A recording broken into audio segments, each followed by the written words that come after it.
大家好，我是基德。最近我发现，作为前国产屏大厂工程师的叉叉，经常躲在会议室哭泣。你到底怎么了？我有一个朋友，他说国产手机所有黑科技都是故意想攻的，天天在那装孙子，但不过是防止讹杀而已。这是真的吗10年前的国产手机缺乏核心技术是共识，而没有核心技术在制造厂面前就没有话语权，没有话语权就没有商业壁垒，没有壁垒就没有溢价，没有溢价就没有利润，没有利润说明一个国家的这条产业链就在给别人打工。这5条推理可以说基本概括了过去绝大部分国产企业的心病。这病治不好，大学生毕业也找不到好工作，找到工作工资也涨不上去，那怎么办？答案倒是不难，国产手机但凡想当爷，只有3个字：卷研发，拥有自己的核心技术。21年的时候，中国发布了到2025年的发展规划，简称“14-5”。我在里面看到过一张表，上面写着在每万人口高价值发明专利拥有量这个指标上面，2025年预计会从20年的6件提到12件，要翻1倍。数字经济核心产业增加值占 GDP 的比重要从 7.8% 涨到 10%。数字核心产业是什么？第一条就是计算机通信和其他电子设备制造业手机就被包括其中，这也是市场规模最大的一条分类。增加高价值的专利，并发展数字核心产业，这说明国家明确就是要手机厂往自研技术上转型啊！我记得国产屏现在转型转得挺好呀。我担心的是终端手机厂。荣耀的实验室将首次对外开放，你有进场的经验，快潜伏进去看看他们有没有真东西。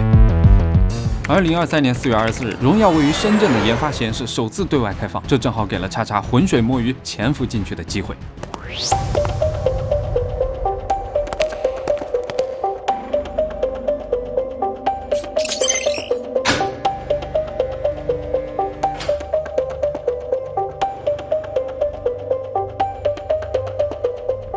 什么是仿真？简单来讲，在现代工业中，当你想制造一架飞机的时候，并不需要把几百种材料拼在一起焊接成各种形状去硬试一个几百遍吧，这样效率太低了。而可以通过电脑将模型数字化，搞出1000多种用来制造这架飞机的方案的排列组合，再根据数据找最好的那个。这样的好处就是厂商可以去探索工程设计的边界，不会造成浪费，降低成本。其次是可以做跨领域融合。你想力热、化学、电池这些东西是多物理场耦合的，一般人只懂单一领域，他没法计算出最佳结果，只有通过仿真才能找到其中规律，才知道怎么去创新。最后，仿真还能帮人类给问题定位。那些研发人员做产品最怕的就是出了问题找不到原因，总不能一个项目研究一辈子吧？只有快速定位，才能快速创新迭代。没有办法用仿真去说清楚的问题，就说明你在原理层是没有深刻的理解它的。我们差不多有88%的这个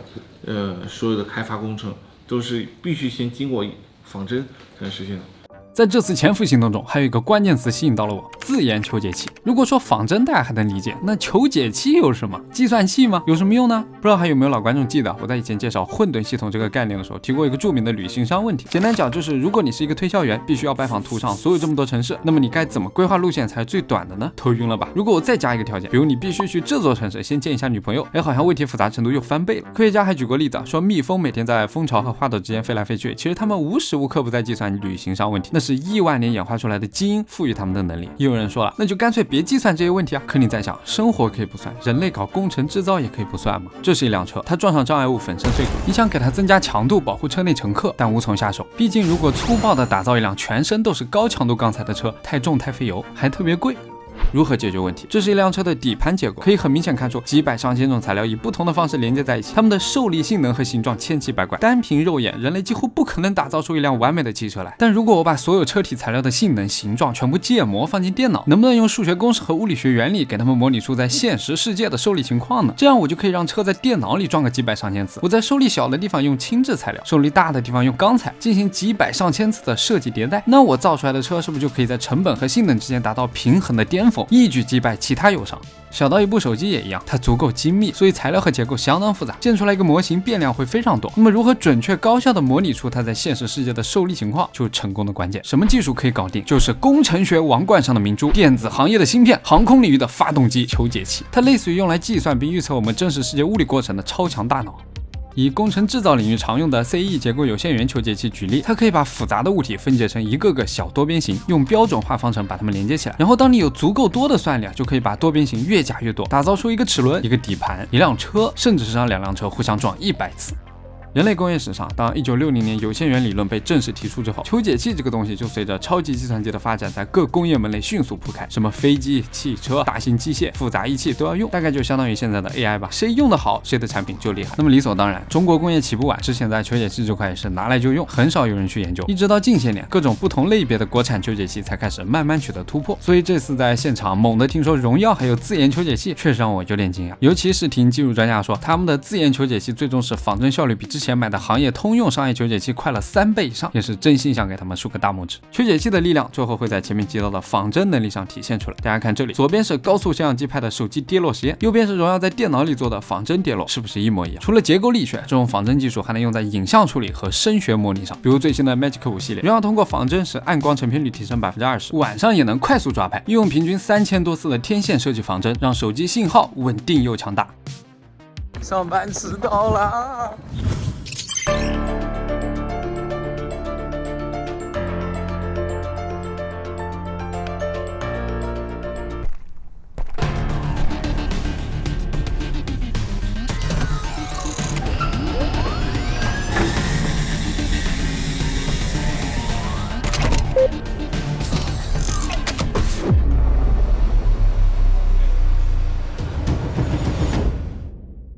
对一块手机屏幕来说，面板厂商主要负责制造前端，后端的模组设计则留给品牌厂商整花活。盖板、支撑层、柔性电路板做得好，那一块屏幕的显示效果、厚度、重量和边框也可以跟着变好。尤其在折叠屏时代，柔性显示的大部分核心技术开始往模组上集中，因此荣耀专门搭建显示模组实验室，目的是什么？以前终端厂给面板厂提要求的时候，面板厂都特别保守，因为他考虑自己成本问题啊，越保守良率越高。但终端厂要创新，所以研发还是得自己来。有了实验室之后，在那里想怎么验证就怎么验证，10天就能出一个新模组。相反，如果让面板厂去做，一来回时间就得3个月起，这终端厂能受得了这么长的研发周期吗？所以好处是显而易见的。目前业界构建自有显示模组实验线的只有华为和荣耀，在这里荣耀可以从零开始做关于材料的基础研究，优化光学胶、底膜和支撑层的合金，开发各种新材料和新工艺，固化之后再转化给面板厂，让对方按照这个方案去生产。就是他。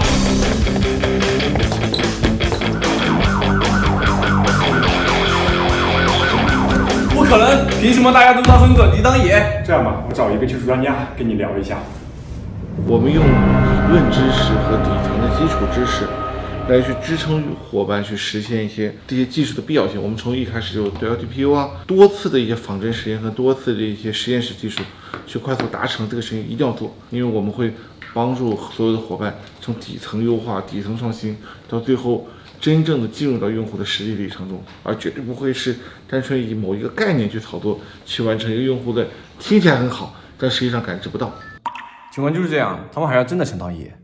好，就应该这样。过去做手机多简单，只要有钱去华强北租个办公室，找几个画画写字的往那一坐，下午茶供上就是一个资的容，然后每个工厂跑一遍，手机就能出来。只要规模铺得大，只要敢下单，制造厂就把最好的东西给你，然后再融资，再招人，再融资，再买广告，1年不亏几个亿都不好意思跟投资人交代。蛮荒时代讲究的就是一个资本游戏，但现在这个游戏已经玩不下去了。所以荣耀是有勇气的，他们选择创新自研，21年底对外开放自家位于平山的智能制造产业园，其中超过40%设备来自自主研发。现在又公开了就在产业园对面的研发实验室，其中不仅包括前面潜入的显示模组实验室、仿真计算中心，还有包括各种自研测试系统在内的认证检测实验室。通过这个实验室，荣耀就可以把研发标准在量产标准上做进一步加严。所有这些实验室投入能带来什么呢？ Magic 5系列5450毫安时的超级黑科技青海湖电池，旗舰级自研射频增强芯片，毫秒级抓拍的星轮鹰眼相机。